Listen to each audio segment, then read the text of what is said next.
All right, let's go through the second structural balance test, which is the trap 3 raise. So this assesses the strength and endurance of lower trap and rotator cuff muscles in their ability to stabilize the scapula and overhead movements. Really useful test for people who get middle back pain and lower back pain, because weakness in these muscles can certainly compensate there.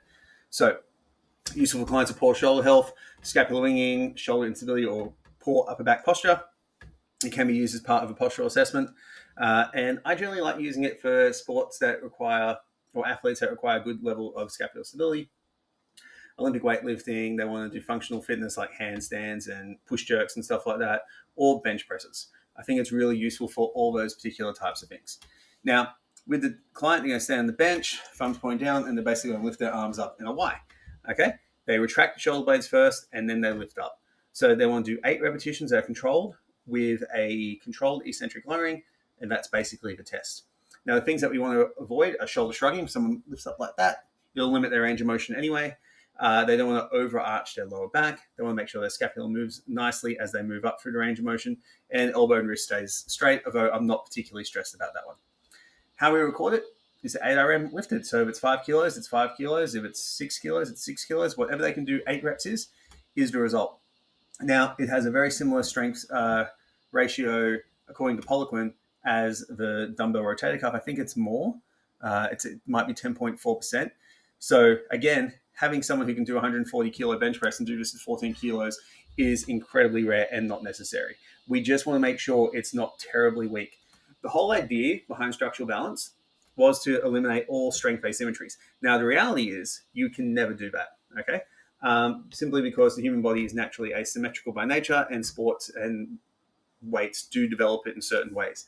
So the goal is not to totally eliminate asymmetries. It's just to take really large ones and shrink them to an acceptable range. So if someone can bench 140 for one, and they can barely do 1 kilo on the trap 3 raise, if we increase that, they're going to get performance benefits. If they're at like 6, 7, 8 kilos already, it's probably not going to get too much juice for the squeeze. When you're going from 8 to 10 kilos, it won't improve their performance because they're not overly weak. So that's just something to keep in mind, that you don't have to nail it perfectly every time. Now, arms moving the Y-shaped arc. Yep, thumbs up. So you see the shoulder blades tracking the press, and the core should be on point. So common faults: upper traps, they lift.